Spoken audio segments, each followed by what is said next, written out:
fun to, again, take an assault on the group configurations over the weekend. Obviously, you have seen these young minds filled with mush on our campus, otherwise known as world changers.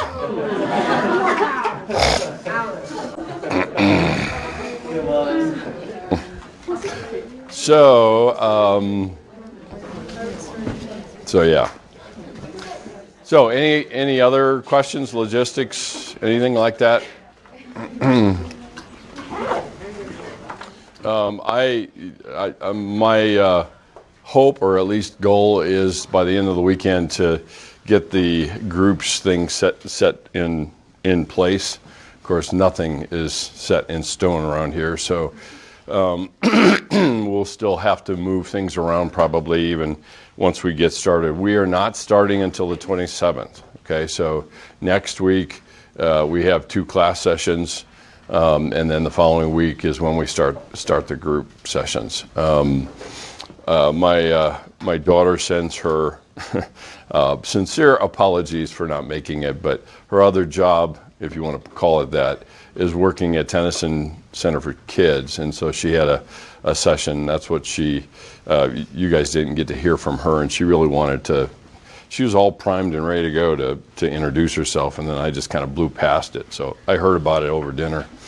Yeah. So that will when the next time she's in here, I'll let her have an opportunity for you guys to hear that she does have a voice, and she does. Yeah, like I said, it was kind of an amazing thing to stand up here and say that I'm introducing her as your group leader. So, okay. So tell me real quickly, and this is for whomever is willing or brave or whatever, is what are you anticipating today? What are you thinking? You walked into class this morning, everybody has expectations. You didn't know that you had them. But what'd you expect? You had a time to look at some of the books and review some of the syllabus, at least 25% of you. What do you expect? What do you anticipate happening today? Anybody? Yeah, JC. Just an overview of what brings the most involved. Okay. Okay. Yeah, I think I have on the syllabus the big picture. The one thing before, any other reactions or thoughts or anything? Yeah, Bridget? I think that you're going to share a part of your story. Yeah, good guess. Yeah, Hannah? I vaguely remember you mentioning that we would probably cry today. Well, I don't know that, but we'll see, yeah. I would say most second day classes for other classes, Mm-hmm. like dipping your toes in the water, but I know that's not. So I'm expecting a lot more than that. Okay. Anybody else? Any other thoughts or anything?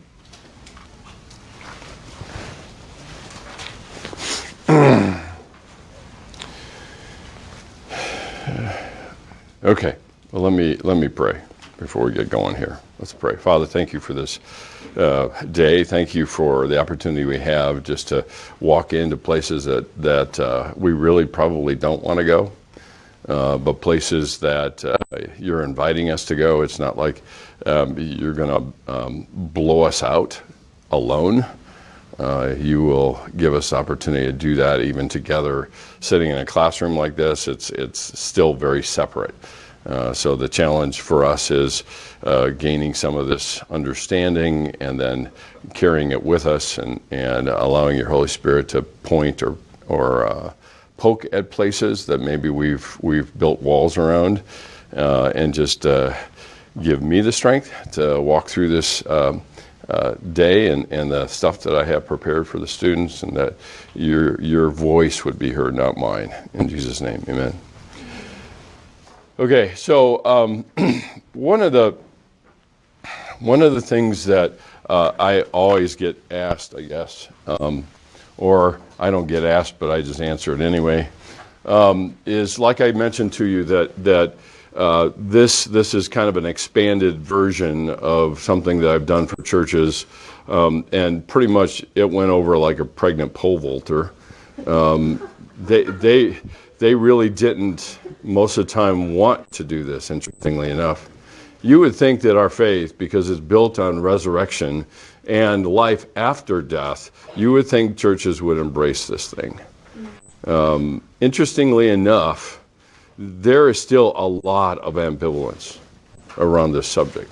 And so the idea from morning to morning idea is something that caught my attention as David was talking about his own grief and saying, in the morning, you provide for me.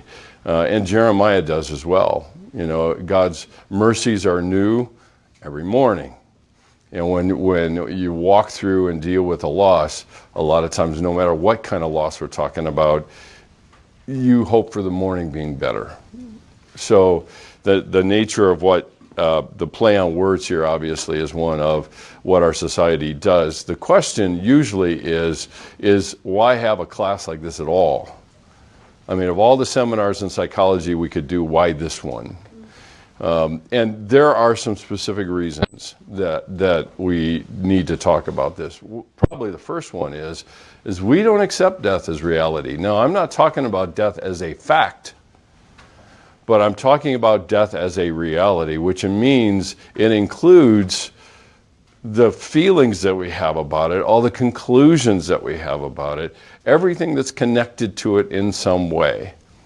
Because the minute a loss sits on the horizon and starts zooming our direction, we're already building a defense against it.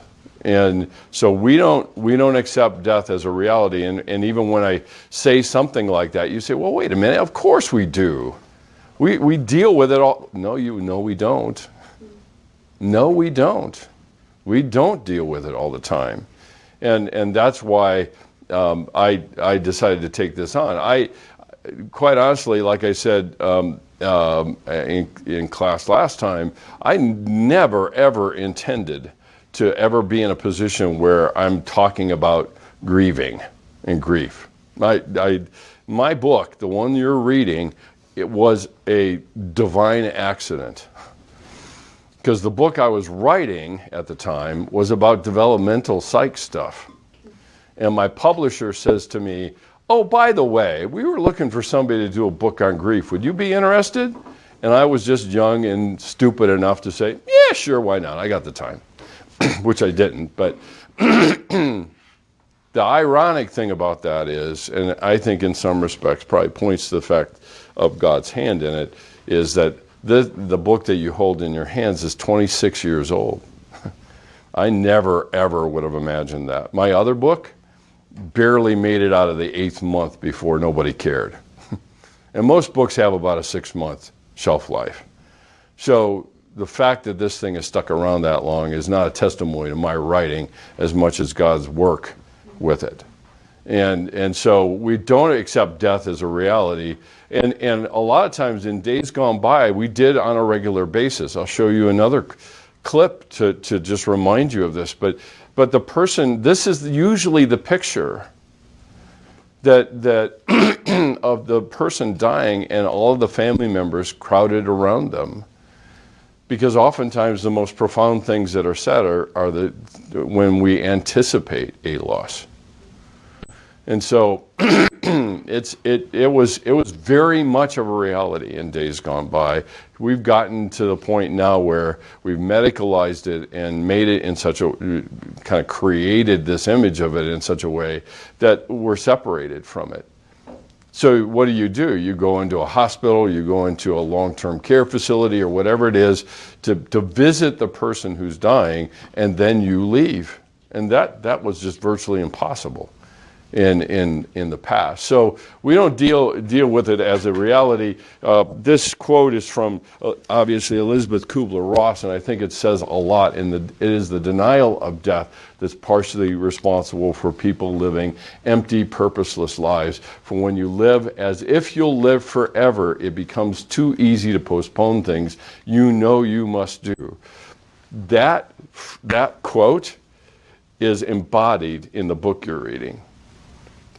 Because the author, the co-author that she had in there often talked about, and if you read the introduction, that they kicked around the idea of doing on death and dying, on life and living, and then on grief and grieving. Never got around to the life and living part, because obviously that's a pretty big subject. But when we took, and this is just a kind of a side, not really a side off-ramp, but when we took the soul out of psychology, we took the purpose out of life when it comes to psychology. So you all know that, right? I mean, the Greek word for soul is psyche. And you're in a major that has psychology, the study of, we don't say the soul anymore, right? We say the study of mental behavior and behavior and mental processes, or whatever that dumb definition is. So we kicked it out of our process, and now we wonder why we can't figure out what we're going to do. Or we miss the sense of purpose or meaning behind the things that we do. And Kubler-Ross caught it, and caught it even as she aged and her health began to deteriorate. So the second thing is we've never been taught to grieve. There's no, this is not uplifting, joyful dinner conversation. Okay, boys and girls, let's talk about losing somebody. That sounds great. But we've never been taught to grieve, and that's still the case. Even with all of the stuff like we're going to be talking, wading through over the next 15 weeks. In spite of all of that, most of the people you will come into contact with, maybe your parents, maybe your grandparents, certainly your grandparents, a lot of people, they never learn anything about grieving until the loss actually happens. And then what? This is like changing tires on a moving car. How do I figure this out? And guess what we do? We go to our default. We do what we know, what we've always done. Deny, push away, push it under the rug, find a bigger rug, push it more under the rug. Right? The one thing I had the blessing of having, and you will meet her in a few minutes, and it's in the introduction of my book, is I had two profound lessons about grieving and death. The first one was with my father-in-law, and it was an emergency call to the veterinary clinic. He was a veterinarian for 35 years, and fortunately or otherwise, as the first son-in-law in the family, I got initiated into going on calls with him. It's like, great, I love you too. And a little dog came in. It had been fatally wounded in an accident, and Paul said, "Come with me. I need you to pat the dog, take care of it, because we're gonna put it to sleep." And it was nothing short of stunning. The thin line between life and death. Because in one moment, the little dog is alive, and the next moment, there's no life in it at all. So we tend to see life as this kind of really resilient kind of thing, when in fact, it's far more fragile than we know. And it's the very thing that, as Kubler-Ross said, gives us meaning. The second thing that I learned was from my mother-in-law, and that was on the way to going back to my home after my dad had died. And I distinctly remember sitting in the back of their car, and Pat turning around and saying, "Okay, this is what's going to happen when you get there." Your mom's going to be surrounded by a lot of people. You're going to have people saying this really long word called condolences, and this is what you say, literally, to the letter. And I followed that religiously because I had no idea. This was a complete hijacking. And throughout that time, she would kind of circle around because my wife's brother and I were really good friends, boyhood friends, and she would circle back around and kind of, I'd be somewhere, I'd find other places to be, and she would find me and say, how you doing? And I'd say, I don't know. And she'd say, great. And just say, you need to go back in there. I know it's hard, but you need to go back in there. And back in there was, the euphemisms we use in our culture around death is another way of hiding it. So when somebody dies, now around here, at least in Colorado, we call them mortuaries, right? In the Midwest, we called it funeral homes. So we go to a home to visit somebody who's dead, and the people come along with it. And that was the routine, literally. I lived down the street from the very funeral home where my dad's funeral was at least initiated. So we've never been taught to grieve. We don't accept death as a reality, and we see death as an enemy. Now, the thing about it is that every one of these things, and a lot of the myths that we talk about and the misconceptions that we talk about, have an element of truth to them.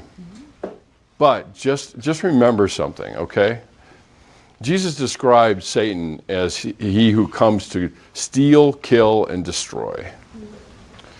And so it's a theft in a lot of ways when death comes. And that's how we feel about it, is that we've been robbed. And sometimes people actually use those words. So we see it as our enemy, and because of that then, if it's an enemy, it's to be resisted. And if I can't physically resist it, I can emotionally resist it by saying it just doesn't exist. It's just unimportant. And we'll look at some other things around that to fill that out. The last one here is usually grief has no predecessor. In other words, the people that the people that I have talked to over the years say, I have no idea what I'm doing. I've never had this happen before. Now, in spite of the fact that up to that point in time, when we're talking about death, okay, and be careful, because the farther in we go, your propensity is going to be, well, I didn't have anybody die, so the losses I have really don't matter. Well, no, that's not necessarily true. There's a lot to be learned for the kind of quote-unquote ultimate. But every time the idea that grief has no predecessor is really kind of rooted in losing somebody to death. But grief does have a predecessor because we have plenty of losses. Mm-hmm. So we have a lot of practice that we can engage in terms of the kinds of things that we're talking about here. So the fact that it has no predecessor. Now, what I want to read to you is just to give you a little bit of an idea. This is actually a true story. Some of the pictures you see is from it, and I'll just read it to you because the detail is important. In the fall of 1937, one member of the Brazil clan had an idea that would bring him world fame in less than a year. 73-year-old Felix Buchelu, wouldn't you love to have that one for a name, Brazil, widely known as Uncle Bush, in a conversation with a local businessman, was asked what plan he had for a large prime black walnut tree that was growing near his home, which you saw there.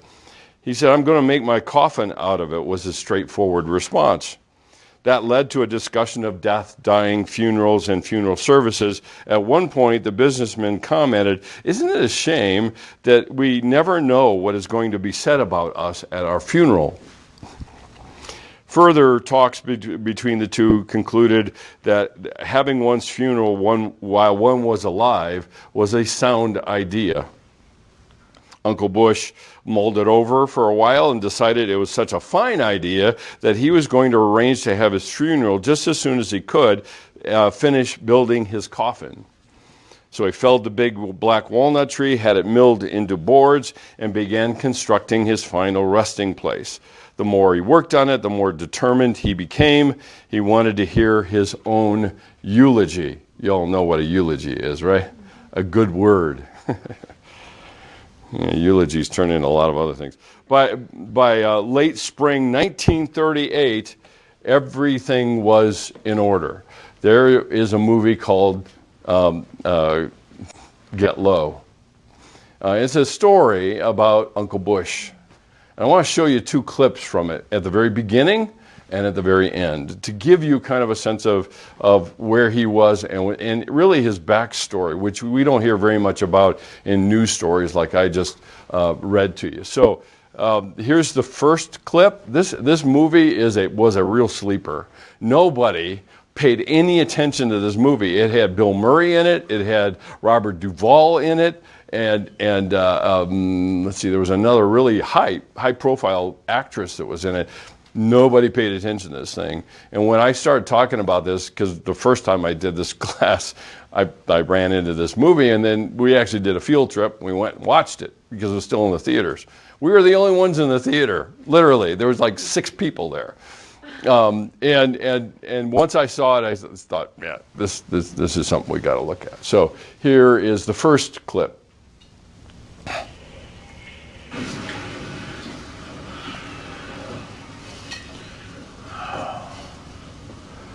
Solid pecan. Steel handles. Forget the box, what else? Whatever you want. Flowers. Burial plot. Got it. Day service. Party. And what?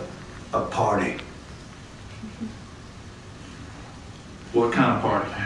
A funeral party.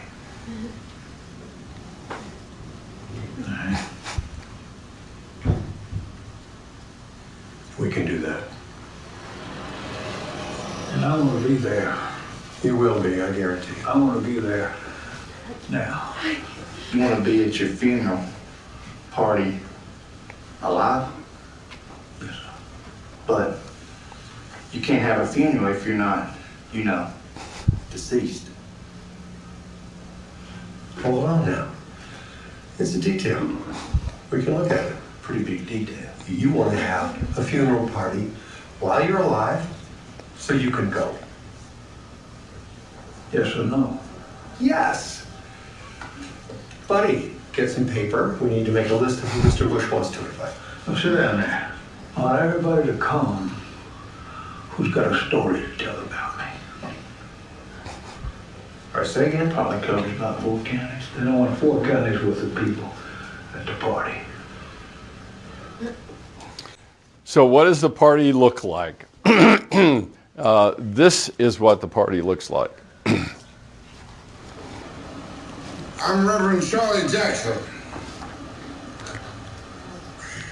We like to imagine that good and bad, right and wrong are miles apart. But the truth is, very often they're all tangled up with each other. Some 40 years ago, Felix dropped into my life. And then he dropped out. In between,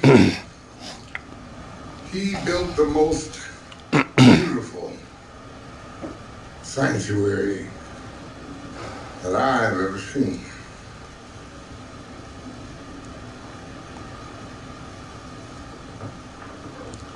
A lot of wonderful things happened in that church. Charlie, thank you, Charlie. Thank you very much. Yeah, good man, Charlie. Yeah.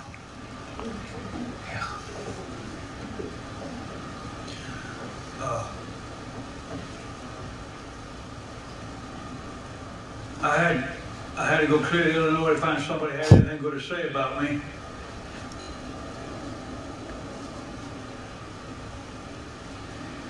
So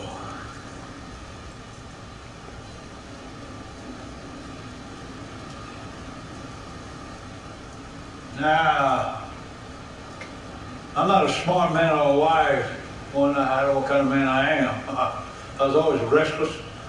Thought I'd see the world. But I didn't go nowhere on purpose because I did something I was ashamed of.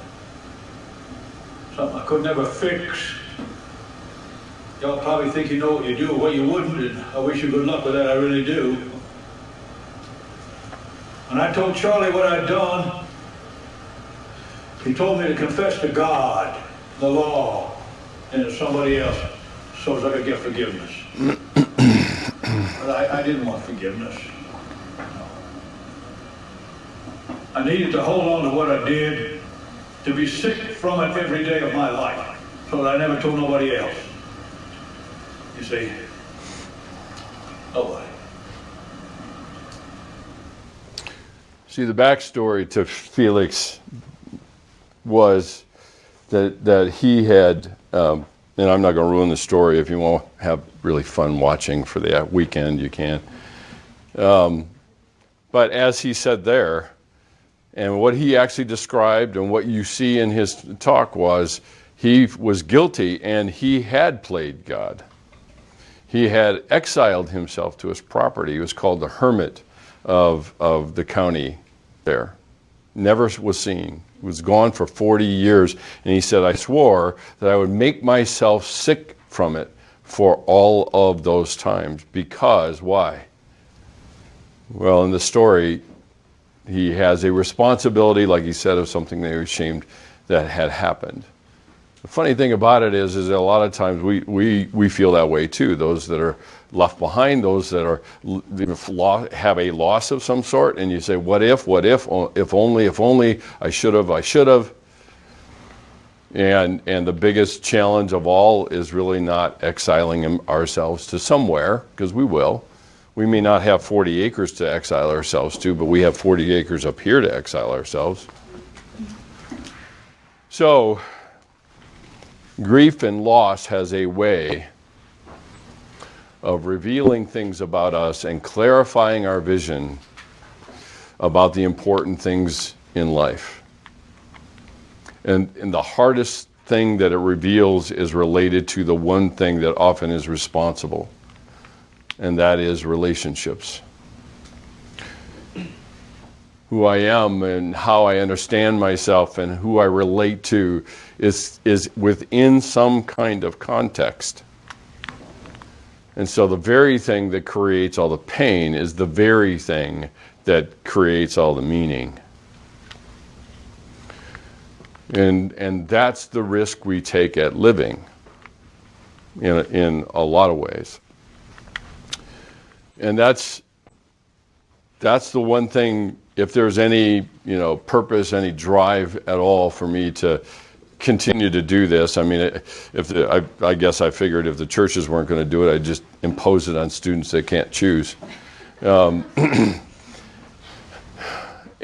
that's, it reveals things to us. It's fascinating. Some of the most profound, in my opinion, some of the most profound passages in the Scripture are as a result of a loss. We have an entire book called Lament, Lamentations. Jeremiah was grieving the entire book over the lost country, his countrymen that had been exiled. We have passages throughout David's journal, otherwise known as the Psalms, of where are you now, God, and all the things that he said during, have you forsaken me? So it reveals things about us, and it reveals things about life, and maybe even creates a crisis of being able to ask some questions that we wouldn't otherwise ask at all, really, in terms of knowing it. And that ultimately brings us to my passage. Like I said to you in class last time, is I won't ask you to go someplace I haven't gone. I won't. Now, that doesn't mean you have to. It is not a compulsion. It is not a demand. It is not a command. It's nothing of the sort. But my passage is, through all of this is in a lot of ways, my expertise comes out of just from experience, not from book learning, which I think is fitting, right? I mean, experience to expertise rather than knowledge to expertise. And the thing for me is that I grew up as an only kid. I have, the unique experience of understanding maybe in some ways than other people might in terms of what adoption really means. And what it does mean is, and that's why God uses the word, being chosen. Being chosen, I mean, ostensibly, visibly, explicitly chosen. Now that doesn't mean biological kids aren't. Don't think in all or nothing terms here. But as young as I was, I could still remember asking my mom, as most kids do, where I came from, which would strike fear in most parents' hearts. It's like, Denver or Chicago? No, that's not what and she had this phrase, being an adoptive mother, she said, "You may not have grown under my heart, but you grew in it." And so I got inserted into a family of childhood sweethearts. Yes, these pictures look really old.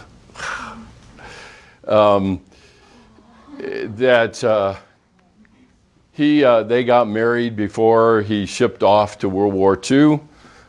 He was a Marine, which means he fought in the bloodiest battles ever in the war. The European theater was bad, but it was nothing like the South Pacific. As a matter of fact, he was counted as one of the few that actually survived the Battle of Iwo Jima, which the losses were in the 40,000s the first day. And we get horrified over 5,000, which is bad still. But so he comes back. They embark on having a family, which most people try to do in the 50s, and and find out that they can't have any kids, so they adopt. And in that time, adoptions were a lot easier and a lot less expensive, which is nice. It's to my advantage. I was less expensive. And the night before, the county health service called my mom and said, "We have a baby." And they were rushing around trying to find diapers and a crib and everything else to contain the little hellion that was going to drop into their lives. And as I grew up, I was inducted into a unique atmosphere because my dad was a Marine.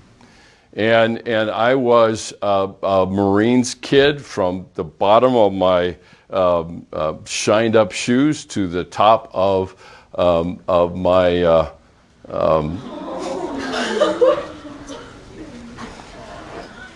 my flat top, because that was the Marine haircut.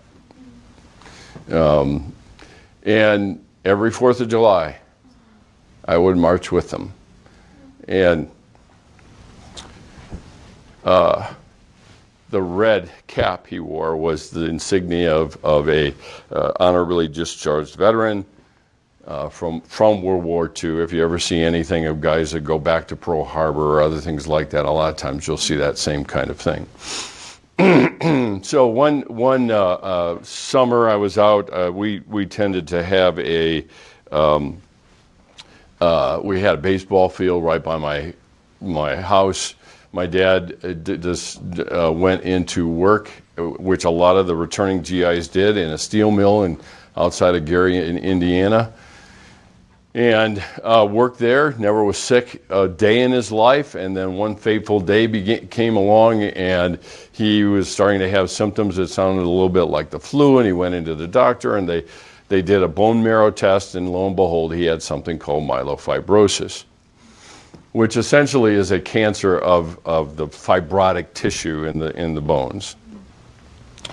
we continued on. It was probably about 4 years after the diagnosis, and one summer day, my mom calls me in, says my dad has a fever, and he can't get rid of it. We can't, at that time, Bayer, aspirin, wasn't going to bring it down, and they knew that was kind of an indication that the symptoms were back. He had been in remission for a while.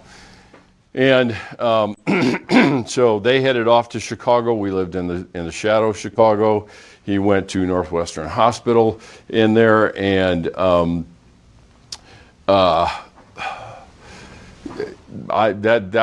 that was just the beginning of the end, really. I still have very many memories of going down to Chicago to see his hematologist, and he lived on the Golden Mile, so it was really fun. We could go to Marshall Fields, which made it great for a 11-year-old kid or whatever.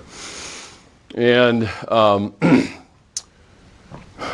and that after that day, he was there. And my mom came back and said, well, let's go visit. And I went. And I still have a very vivid memory of sitting on the ledge at the end of the hallway, down the hall from where my dad's room was. And we could see the Lake Michigan. You see all the play fields, the sporting fields and stuff, athletic fields down below us. And I kind of had an out-of-body experience where it felt like I could go down the hallway and look at a father and a son looking out and having a conversation and laughing and all of that. And that still lives on in my memory. It wasn't too long after that I was staying at a friend's house, which ended up being my in-laws, which makes it really interesting. And my mom came in the door, and the ashen look on her face told me what the news was going to be, and that my dad had died. And I just walked away. I just numbly kind of walked away. I knew their house well enough that I just kind of wandered back to a bedroom and just said, yeah, I'm done. And so the succeeding days after that were a blur, as they usually are. Pat and Paul, my mother and father-in-law, were kind of ferrying me around in all the services and all the other things that were part of kind of the funeral rituals of the time occurred, and time just passed. And I swore something that day as a little 12-year-old, which probably, yeah, whatever. I swore something that day, and that was, I will never love again. It hurts too much. And I kept that oath. So a lot of the expertise and a lot of the things that I talk about and a lot of the observations I make to you guys and the things that I share with you come out of a decade-long commitment to war with God about this. It was wrong. You did it wrong. And I did it all wrong. I did it all wrong. I could only wish that there would have been somebody that could have come alongside of me. But the people that came alongside of me were my dad's Marine buddies. And they would put their hand on my shoulder and listen, this is a 12-year-old saying, now you're the man of the family. It's like, what's a man? I have no idea. And that's all I had. And so I did that to the best of my ability. And 10 years passed. In that time, I fell in love with the love of my life, and it was always a conditional love because of this. And there was a point in time where I had a fellow classmate. I was in graduate school, and a fellow classmate who was also my pastor, and he said, so when are you finally going to get around to saying goodbye to your dad? And I said, I don't know what the hell you're talking about. Leave me alone. He said, well, there's that. I said, shut up, leave me alone. And he said, let's talk. That's the worst thing to hear from a pastor. And I proceeded to begin the process of saying goodbye. And that's 10 years later. And in my testimony many years ago, I used to divide my life up into decades. It always starts at 12. And the next one's 22. when I finally said goodbye. And the next one was 32 when I finally figured out what it was to be a dad. And 42 and beyond, it's just all confusion. So,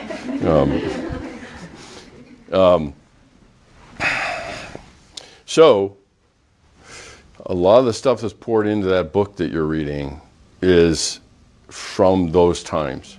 I did all the things wrong. It makes it easier to say all the right things right, but unless you actually live through moving from doing everything I can to contain the pain to moving to the place of embracing the pain to then healing from the pain, it's not the same. The funny thing about it is that losses never stop. You know, that's a very appealing thing to hear first thing in the morning. But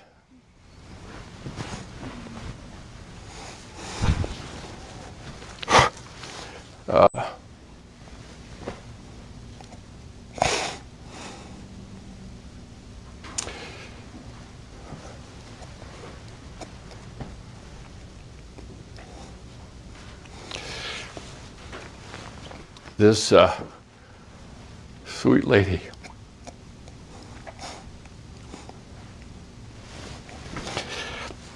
she's memorialized in my book as Pat.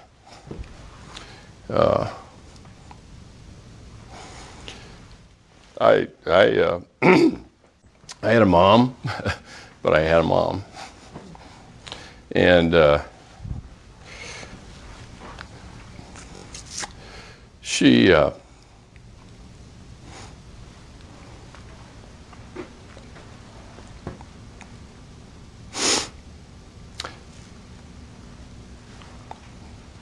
as you can tell,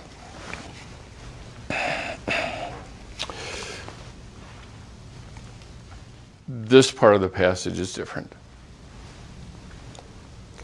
because I get to do this.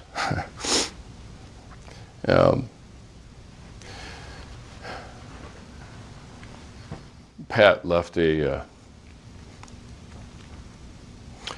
indelible mark.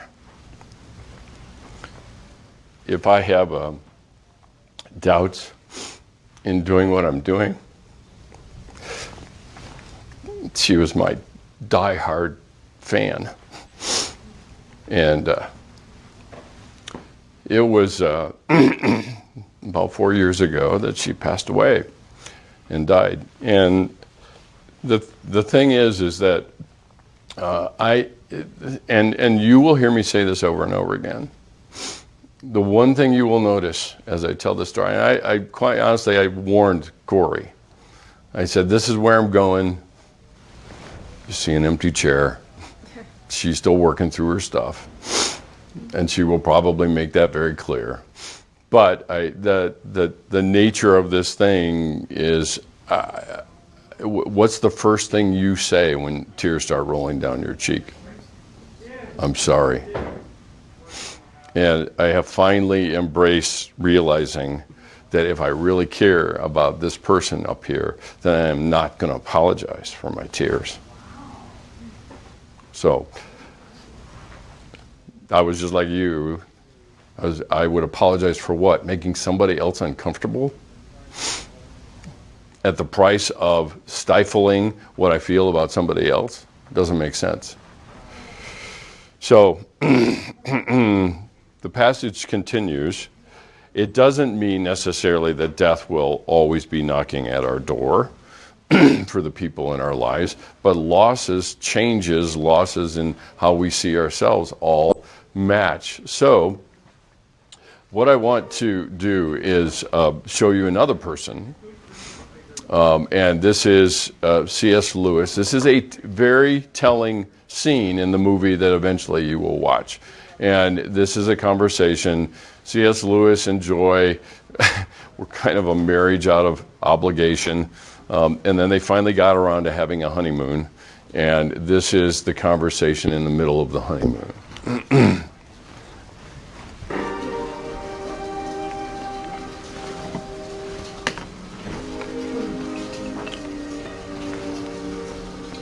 No, I don't want to be somewhere else anymore. Not waiting for anything new to happen. Not the next door down, no, the next hill. In and out. Nice house. That's your kind of happy, isn't it? Yes. Yes.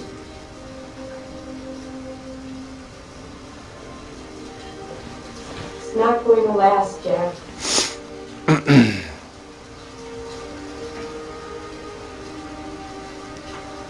shouldn't think about that now. That's not spoiling time yet. It doesn't spoil it. It makes it real.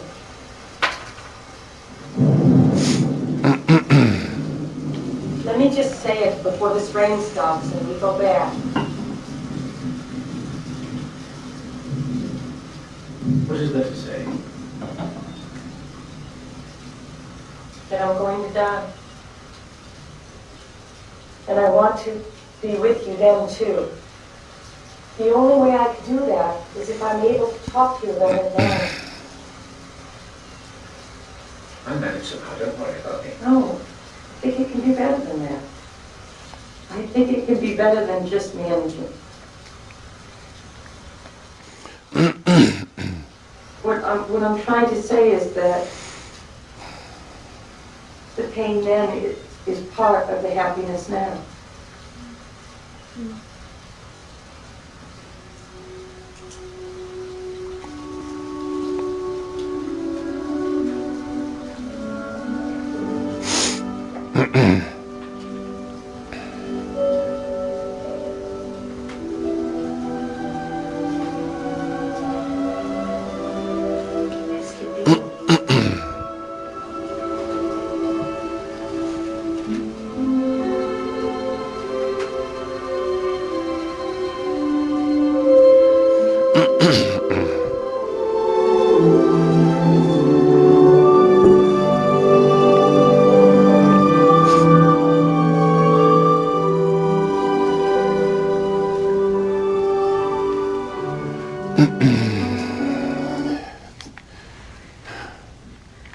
The pain then is part of the happiness now. It's just the deal. See, the thing is that we tend to forget is that we live under a shadow. And the shadow is loss. And because of the fact that we realize we're living in a shadow, we just try to find more places to turn more lights on. To gain some measure of control over what's going on in our lives, to try to hold off all the things that go with it. One of the things you will read, if you haven't already, in A Grief Observed is this, and this is C.S. Lewis. Remember who this is. Meanwhile, where is God? This is one of the most disquieting symptoms when you're happy, so happy that you are tempted to feel his claims upon you as an interruption. If you remember yourself and turn to him with gratitude and praise, you will be, or so it feels, welcomed with open arms. But go to him when your need is desperate, when all other help is vain, and what do you find? A door slammed in your face, and a sound of bolting and double bolting on the inside. After that, silence. You might as well turn away. The longer you wait, the more emphatic the silence will become. This is Lewis. This is the guy that wrote Chronicles. This is the guy that wrote, well, A Grief Observed, but the defense of Christianity in the 20th century. Same guy. That's why I say that loss and grief tend to reveal things about us. And they clarify our vision. So there are a few misconceptions I want to talk about and unpack each one of them. The first of these misconceptions is what I refer to as the mistaken value of restraint. Now, think for a moment what you felt just 10 minutes ago when I started getting choked up about what I was talking about. Now, we won't ever say it, But a lot of times with certain people or in other situations, we say, get your poop in a group. I'm still trying to be good. Get your stuff together. Come on now. And most of it, some of it at least, not most of it, but at least some of it is because I don't know what to say. And you keep going down this path, this is going to get uncomfortable for all of us, let alone you. So our culture itself is a culture of control. And nowhere does it show more profoundly and glaringly than in this area. And unfortunately, the person who's suffering the loss, whatever kind of loss that is, often feels more compelled to take care of the people around them than allow themselves to be taken care of, bad, but you know what I mean, be taken care of by the people around them. Because we don't want to be reminded of more distortions like being quote unquote weak. So we have this mistaken value of restraint. We also have the fear, which is that if I allow this to exist, if I allow it for myself to feel it, it will never stop. And you might say, well, okay, that's a catastrophic fear. I know that's not true. It doesn't matter whether you think it's true or not. Because in a lot of cases, we shut it down because we're afraid that if we open it up, we'll lose control, lose restraint. The people around us will feel uncomfortable, finally say, well, if you can't get your stuff together, then I guess you're on your own. And so we do that ahead almost of others.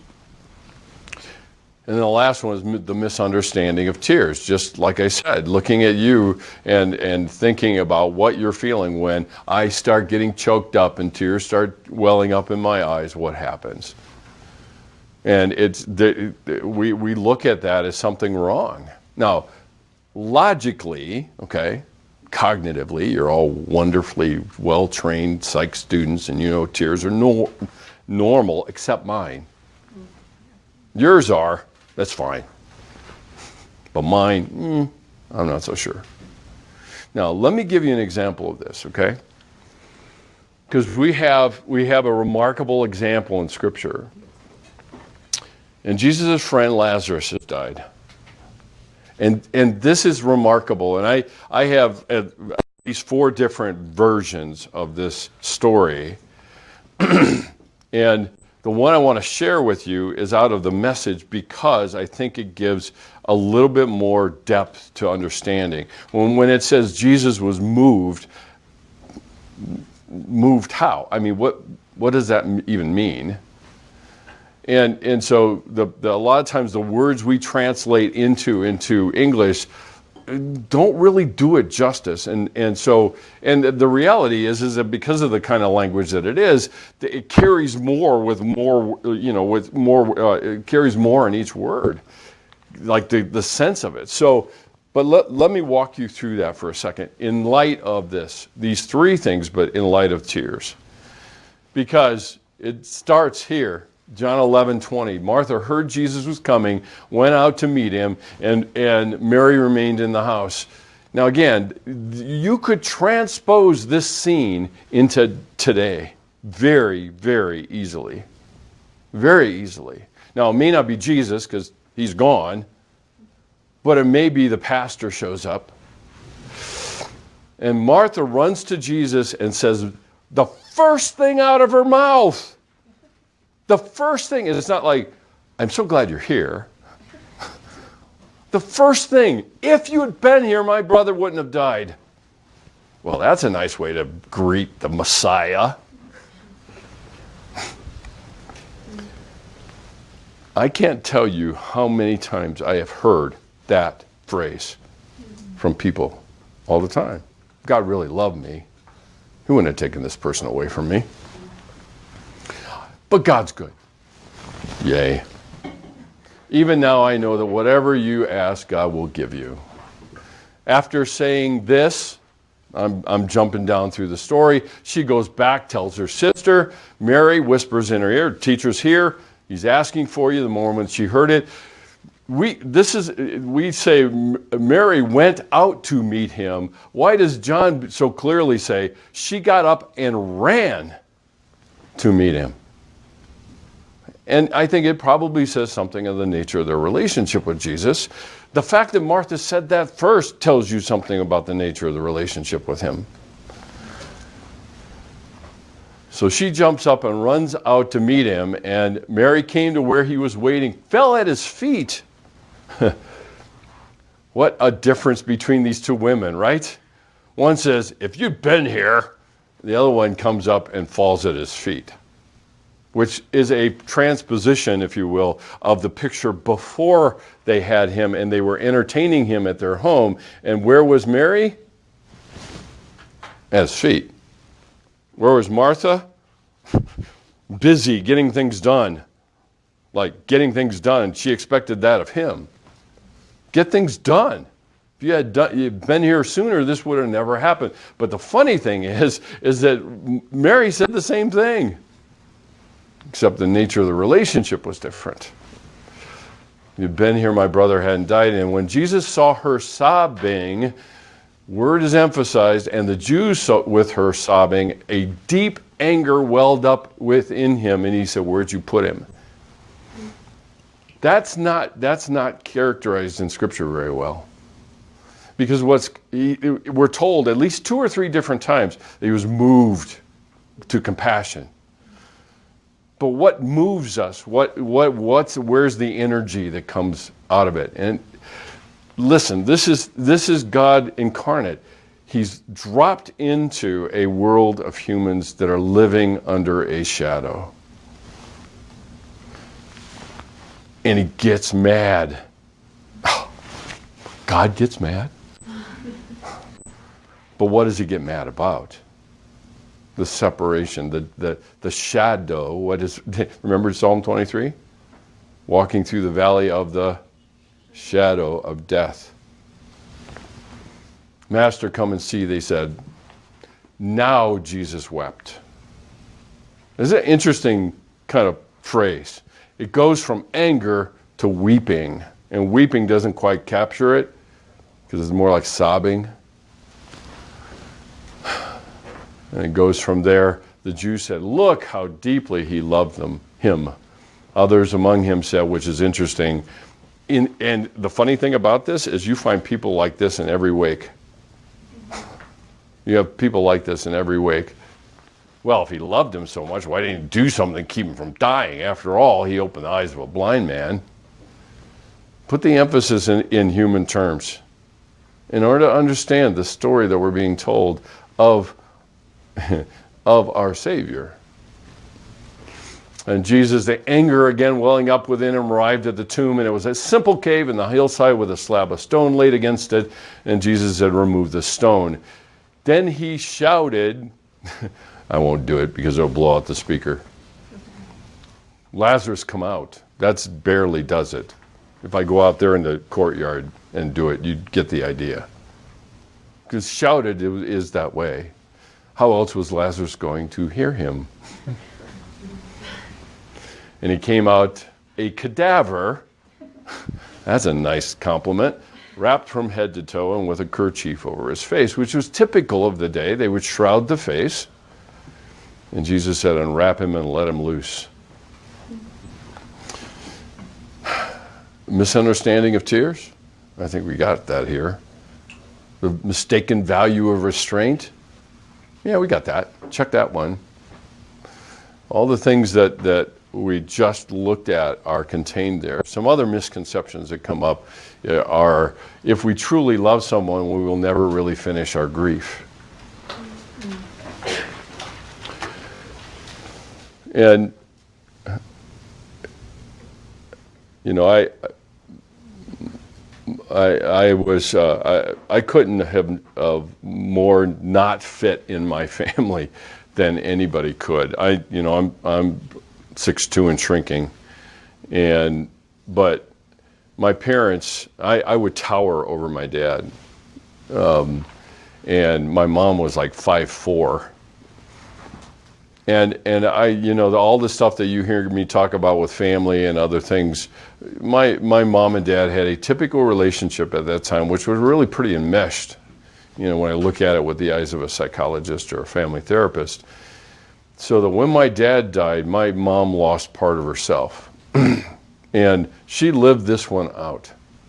That she truly believed that if she really loved him, she would never be finished with her grief. And we will look at some of the ways that people can deny things, and one of them is kind of embalming, if you will, or preserving things, items and things of the person. And for the longest period of time, we had a closet in the little house that I grew up in that had a cedar closet in it, and she stored all of his uniforms there, his dress blues, his everyday uniform, and they were all there. And occasionally she'd go back and look and smell, but smells go along with it.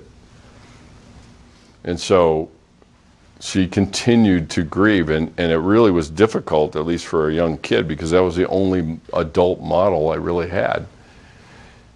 And then the idea that grief can't be finished. The problem with this is that a lot of times we're not sure that we do, because it seems like it's a second goodbye. I accept the loss at the front end, but then I have to move on, which is another loss in a sense, when we begin to talk about it and look at it. So there's this misconception that grief can't be finished. It can. It can.